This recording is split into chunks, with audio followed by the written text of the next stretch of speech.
Today we have something very interesting with Justin Richard.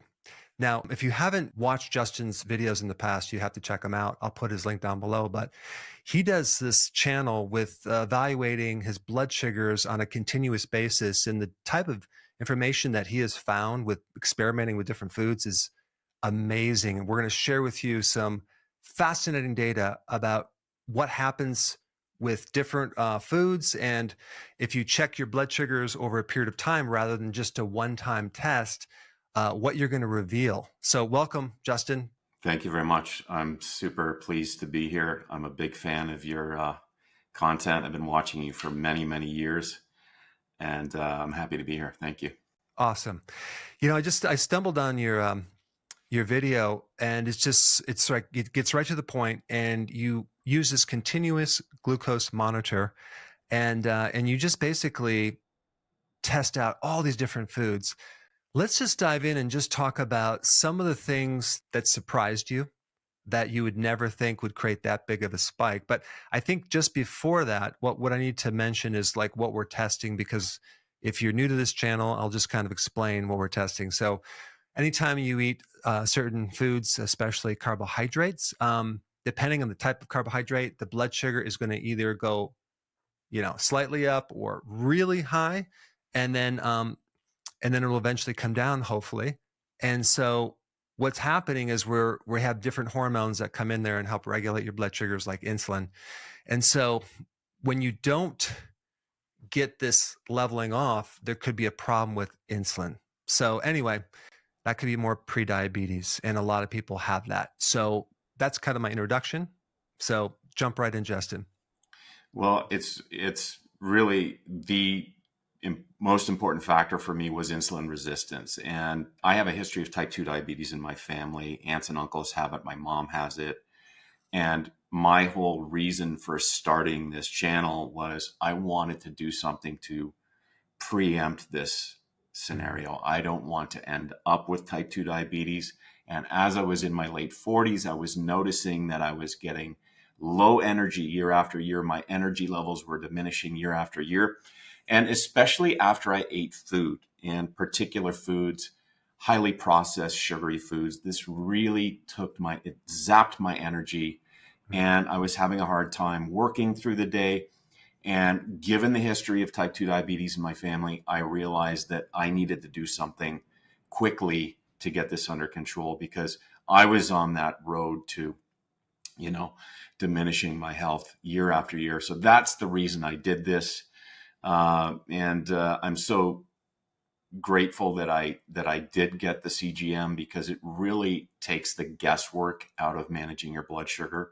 Mm-hmm. And there are a lot of surprises that happen along the way. You realize what these foods are actually doing. Mm-hmm. In particular, these highly processed sugary foods, they really have a great impact on your blood sugar levels. And it really is an eye opener when you get this CGM and you really see what's going on. Yeah, and CGM is the continuous glucose monitor, for those of you that didn't quite understand what that is. But yeah, that's right. Awesome. Yeah, so when I first got it, I was just continuing what I was eating just to see what the foods that I would commonly eat were doing to my blood sugar. And I ate a lot of highly processed foods, a lot of baked goods. Baked goods are my favorite thing. I grew up with them, and I am not ashamed to say that I believe I have a sugar addiction to a certain degree. Mm-hmm. I crave sugar quite often. It's hard for me sometimes to say no to sugar, especially these baked goods and things like that. So when I first got the continuous glucose monitor, I was just testing out what these foods that I commonly ate are doing to my blood sugar. And it was a shocking surprise that these are really high elevations in blood sugar for me. And also they had quite a long duration. So that's not something that I wanted to continue. So it really brought this to light for me. And I started to alter my diet accordingly. Now, I do want to mention as well, too, that I still eat sugar from time to time, but I've cut back that intake significantly. So yeah, so it's if someone eats sugar, obviously it's going to go up. What surprised you the most? What kind of food that you ate? You're like, wow, I had no idea it spiked that high.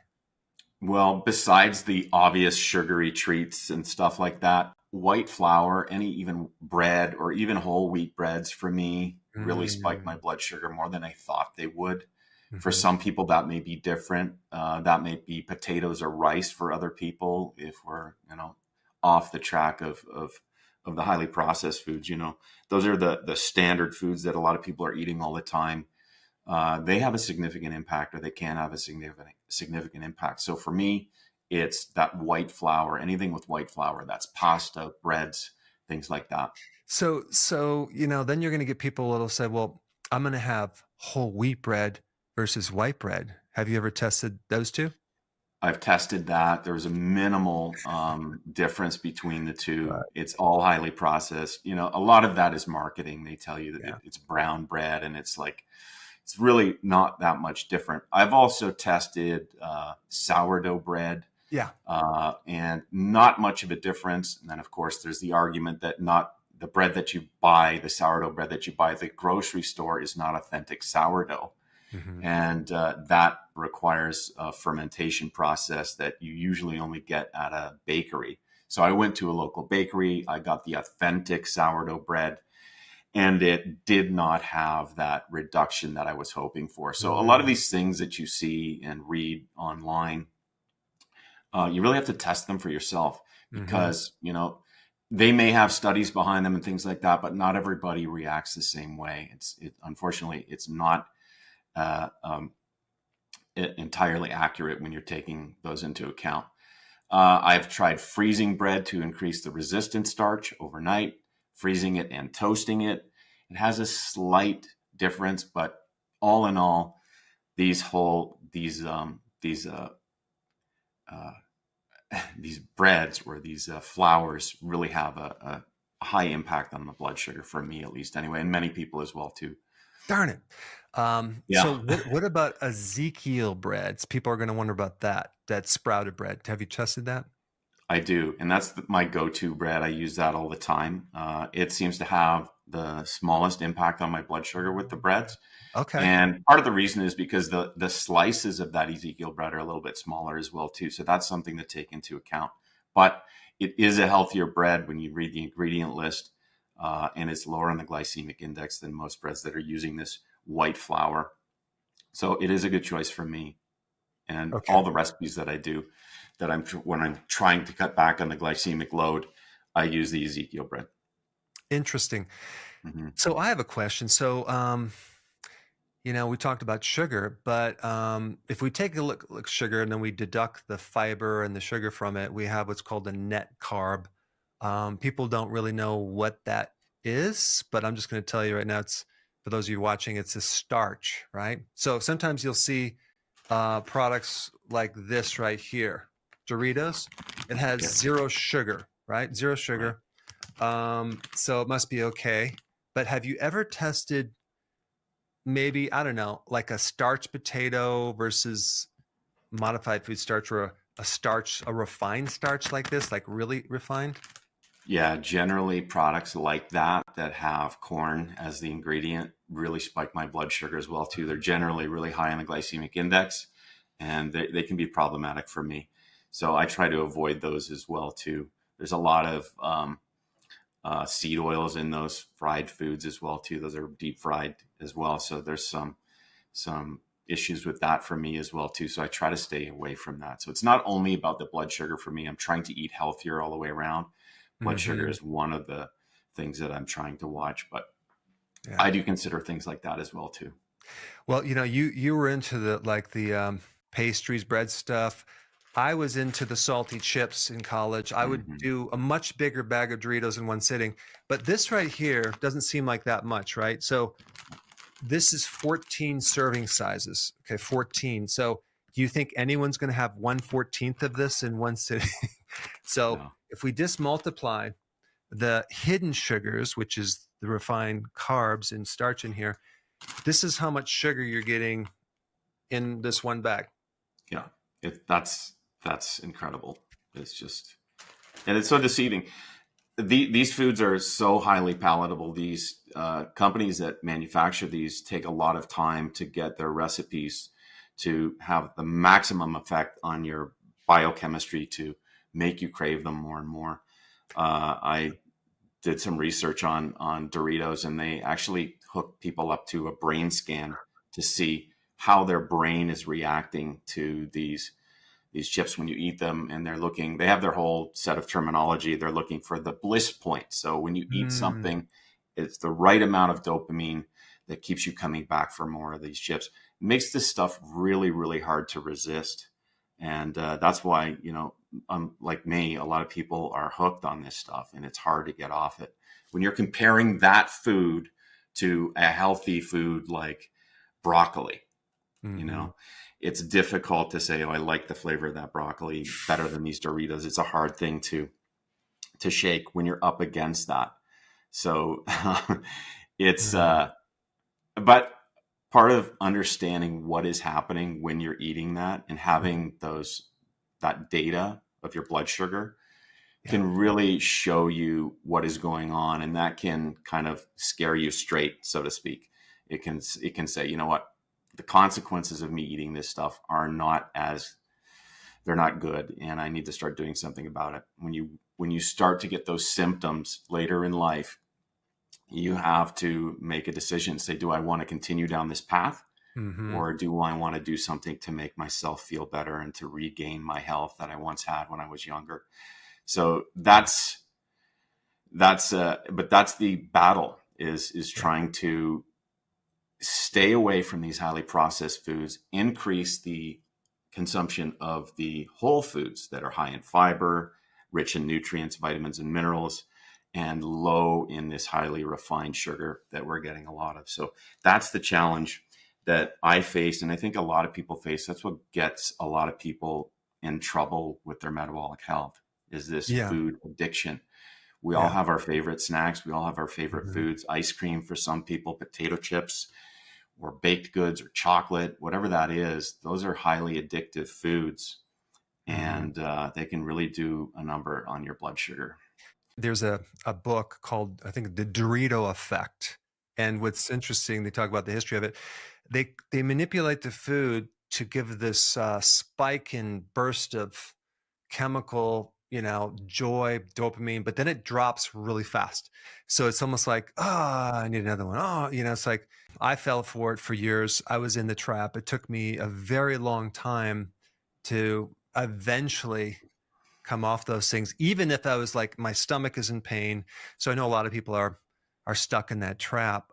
So, the advantage of this continuous glucose monitor is that you can't really necessarily know what's going on other than just feeling it, like with your blood sugars. But now you can actually really see it and measure it. And so, but without measuring it, you can't really control it, so be able to see the effects, not just like right after the food, but like even hours later, is super valuable, especially since not just food can affect your blood sugars, right?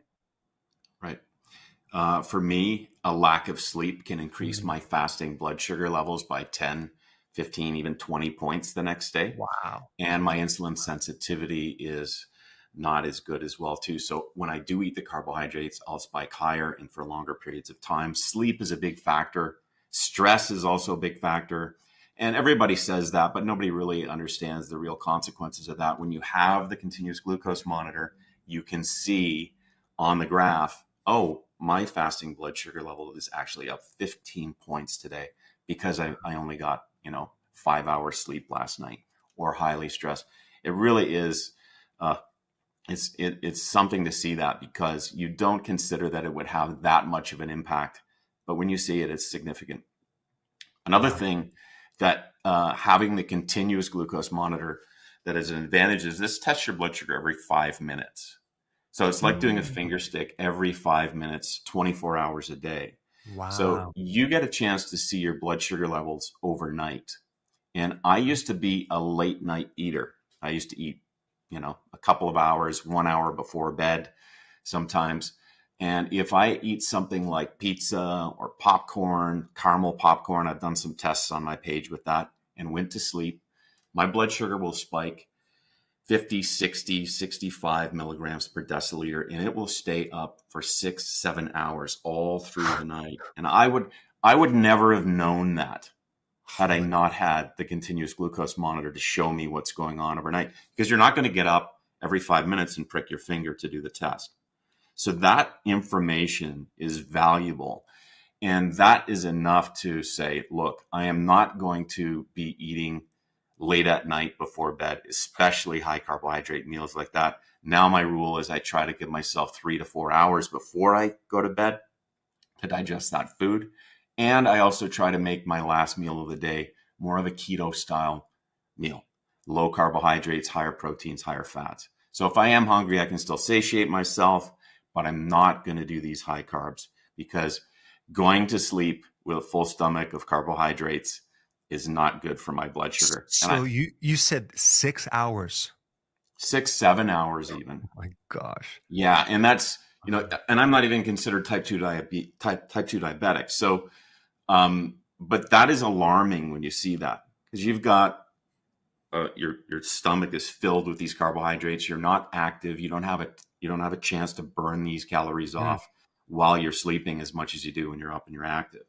So that revelation to me really made a big change with my behavior. I try not to eat.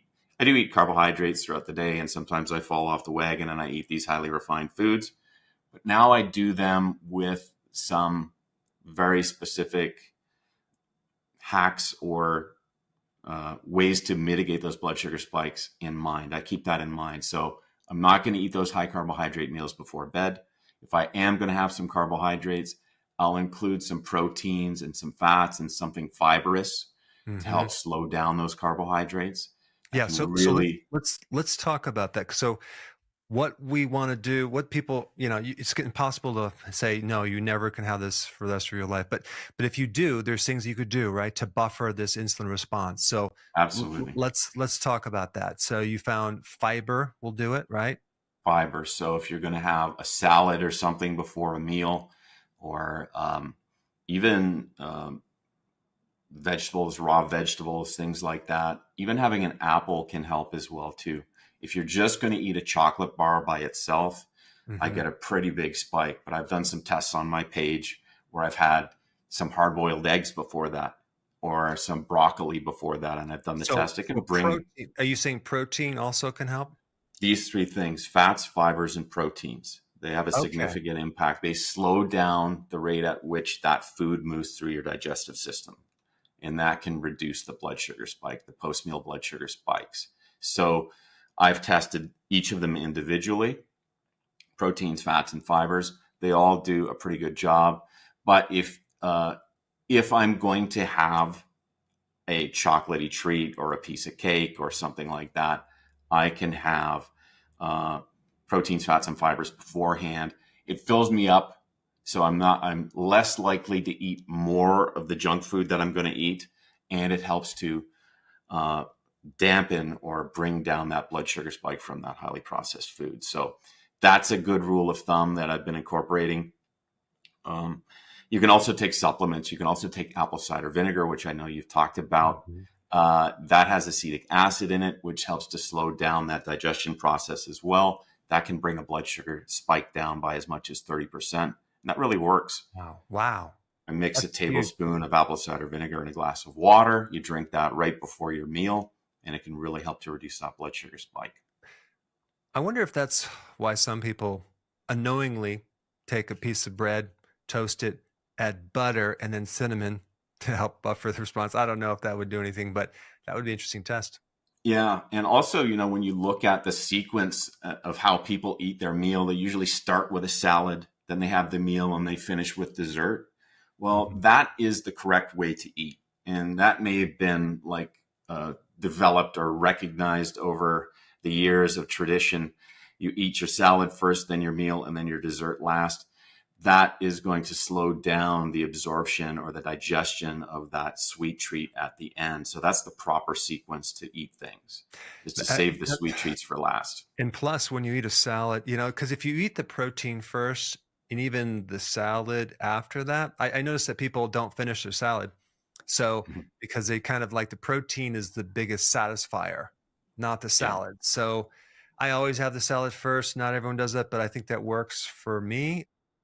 When we talked before, you had a great tip, just to minimize the temptation and try to do a lifestyle that this stuff is not in your face all the time. So let's talk about like tips that people can do that can minimize even the exposure of this junk food, other than Yeah, just seeing, wow, my blood sugars are high, but what else could we do?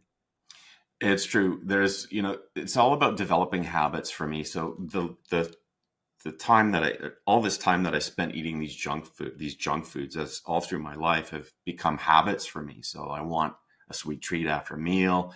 I want something sweet in the morning. It's all about changing those habits from bad habits into good habits. So I work on one or two at a time. The last one I've been trying is obviously don't go to the grocery store. And this is simple. These are simple habits that we've all probably heard before, but when you use them, they actually can really work. Don't go to the grocery store when you're hungry. Go after you've eaten some food. You make better choices there. And it's important for me when I do see something at the store that I want to buy, like something that's sweet, donuts or something like that, I say no to it at the grocery store, because at the grocery store, I only need to say no to it one time. If I bring that item home and I put it in my fridge or my cupboard, every time I open the fridge, I have to say no to that. That might be 4, 5, 6 times a day. I say no to it once at the grocery store. Don't bring it into your environment. Don't make it easy to access that food. That's a really important tip. And if you can implement that and stick with that little habit, it can have a significant impact for the rest of your life. I So like that. developing even simple little things like that can make big changes. If you're going to have a big meal, another great one is, you're going to eat a big meal. There's a high carbohydrate load. Go for a 10, 15-minute walk after that meal. That can have a really significant impact to help bring that blood sugar spike down or keep it at a nicer level. So walking just like that, 10, 15 minutes, a really good habit to start doing. And those are small little things that most people can do. It's free, and they have a significant impact. I like that. Yeah, because if you're the first 30 minutes of walking, you're burning up all your extra sugar in your blood. So that's very important. But I'm going to use that, because what you said before, because yeah, like if you buy it, it's in your fridge. Now you have to constantly say no every single day, every single night. You're like, no, not no, no. It keeps calling out to you. Yeah. When I was in my 20s and then 28, I think that's when I got married, and then early 30s, right before keto, I couldn't sleep. This is probably my late 20s. I couldn't sleep. So the only way I could sleep is have a pint of Ben and Jerry's ice cream before bed. You can imagine my blood sugars. And I think now looking back, it was a sugar coma. Like, you start spiking the sugar too high and it's going to put you out. Of course, I'd wake up like I had a hangover, but at least it helped me sleep because I had the restless legs from the vitamin B deficiency that was created from all the carbohydrates. So I was in that mode for quite some years. And it wasn't until, and I don't know if this happened to you or not, but there's a certain point in your life where you make a shift of like, okay, I'm going to change my diet. And then you realize, oh my gosh, I feel better. It was when I added protein for breakfast instead of my carbohydrate, big, huge muffin and my orange juice. I don't know what you did, but I had a protein breakfast. That was like the biggest simple change that made me feel better. What about you? What did you do? I started to do intermittent fasting. So I started a 16-8 intermittent fast. So all the tests that I do, by the way, are after a 16-hour fast on an empty stomach. So I've put that into my life, and that's something that I can stick with rather easily. So I'm never usually hungry first thing in the morning. So that was an easy habit for me to pick up, intermittent fasting. And then after that, I started to add protein into the first meal of the day. So about 30 to 40 grams of protein. I found that when I did that, I was satiated. I had better energy levels throughout that whole morning or after breaking the fast, usually around noon. So after eating protein, including that made a significant difference. And then, of course, before that, what were you eating before that? Oh, donuts and junky stuff, sugary, like breakfast cereals. Breakfast cereals are so high in sugar and they really spike blood sugar. So, and that's what everybody does. You grow up with Cocoa Puffs and Fruit Loops and all these things, and you think that's normal. That's a normal diet for a lot of people. And we're unknowingly spiking our blood sugar significantly first thing in the morning. And when you do that first thing in the morning, that sets you up to be hungry and tired for the rest of the day. Setting your biochemistry up with a proper meal first thing when you break your fast really has a positive effect for the rest of the day. So I find that when I do the test, like the other day was National Donut Day. So I said, all right, I'm going to do 2 donuts. I'm going to eat 2 donuts. I'm going to test them. So I did it after my 16-hour fast on an empty stomach and had a pretty big blood sugar spike there. God. But for the rest of the day, I was tired. I was craving more sugar. I wanted more sweets. So that first meal of the day is really, really important. And I discovered that. Did you, how is, just have you noticed a big change in your mood, your overall mood when in the past versus when you are doing good foods? Yeah. And for me, my mood is really directly correlated with my level of energy. So if I have low energy, I don't feel like doing anything and I'm not productive. When I'm not productive, I say, why am I not doing this? Why am I not motivated? And that can get me down because I don't feel productive and I feel like I've lost the day. It can bring me down a little bit. I've also experienced some anxiety if I have too many carbohydrates.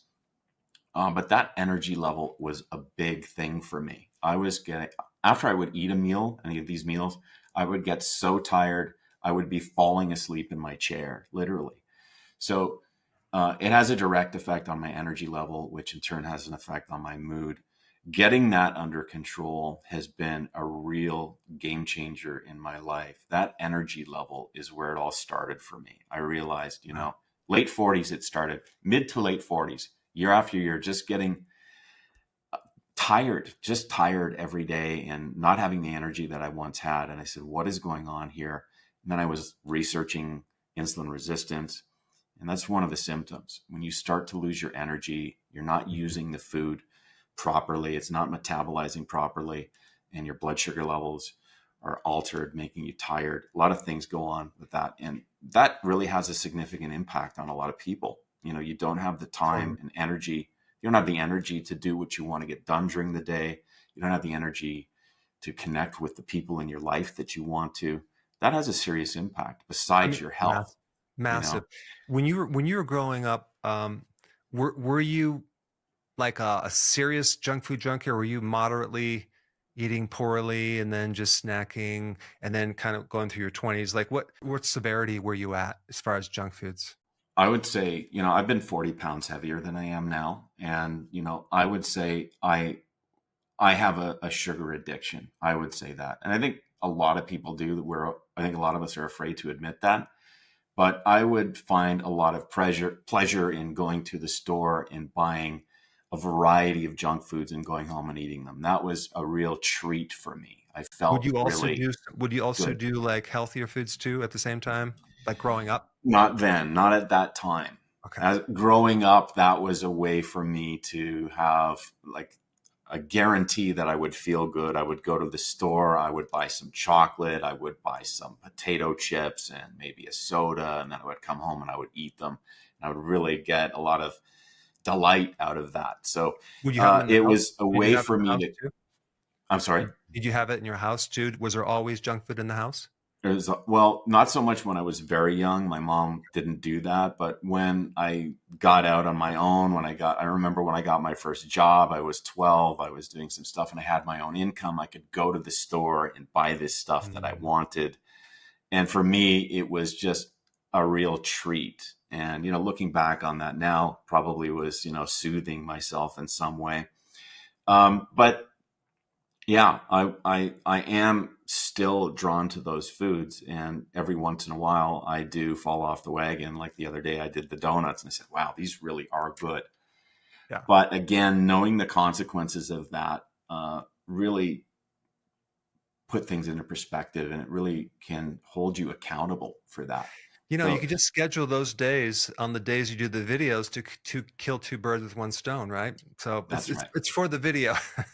That's what I've been doing. And then, when I do those videos, I'll follow it up the next day with some way to mitigate this. So Good. either going for a walk or taking supplements like berberine or apple cider vinegar, which I did after the donuts.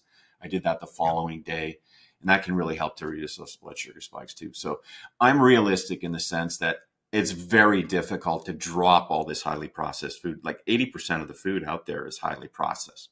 Yeah, 83%. Difficult to give that up entirely and just switch over to whole foods. That's a tough challenge. So my goal is to bring this down, bring the balance of this, the ratio of highly processed foods to these whole foods. I want to bring that down. If I'm at 80% processed foods and 20% whole foods, I want to bring that up to 50%. My goal is to bring that up so I'm eating more whole foods to processed foods. And that can have a tremendous impact alone. But to be conscious of what category the foods I'm eating are in, highly processed versus whole foods, that is a big thing as well too. That's a good habit to get into. What am I eating here? Is this processed or is this a whole food? And then being conscious of that, bringing that ratio up. But again, it's really hard to do that entirely, just to quit that processed food, sugary food, cold turkey. I can't do that. Yeah. So to me, it's about making incremental steps towards evening out this ratio of processed to highly. I think that's one of the advantages of the continuous glucose monitors. You can, number one, you can really kind of finally face and look inside your body and go, oh my gosh, this is what's happening. Because before you kind of like, I don't want to think about it. But if it's in your face, you're checking your glucose and you're looking at that. That's motivating. Yes, you feel better, but then you see it and then like, oh my gosh. So, I mean, and then you also have, just the experience of going through this. I think if a person had the basic understanding and they experienced it for at least a week or two, I don't think they're going to ever go back to where they were originally, because now they know they feel so much better. Like, I mean, I think this is what the glucose monitor is helping with, is like making more of a longer change and not ever going back, because now it's in your knowledge base and it's not just you've experienced it. Because I don't know if you would agree with this. I had to go through some suffering, and then I had to change my diet to really prove to myself this was correct. I mean, you don't have to, once you feel that way, it's like, there's a point where, what, am I going to ever go back? No, because I know. I don't want to feel that way. That's like me with late night eating, carbohydrates late at night. I say to myself, do I want to go through an all night spike again for this? No. Yeah, right. It's not worth it. So one tip that I use is I'll see something that I like. I like popcorn, for example, and I'll just put myself, okay, let me just envision myself eating it. Okay, what the pleasure, and then what am I going to feel like about a half hour later, an hour later? I'm like, no, I think I'll pass. But there's if we take a look at processed food, I recently started looking at all the processed foods and looking at the common denominator, what really makes it up as far as like ingredients. And there's a lot of complexities in the label, but really when you come down to it, there's just three things that make up 99% of it. And that would be this right here, which is maybe not in the form of even sugarcane. It's too expensive. They use beet sugar or glucose syrup. And then of course you have seed oils. There's always seed oils. Now, what's interesting about that is people think saturated fats in junk food. No, they're all unsaturated fat. I mean, do you ever see any more like lard or tallow in here? No, it's seed oils. And then you have, of course, modified food starch, modified cornstarch, maltodextrin. So that's it. And if you were just to take those three ingredients and mix them up and put some flavoring on there, you wouldn't eat it. It has to be packaged in a really nice thing like this, and it has to be in the right texture.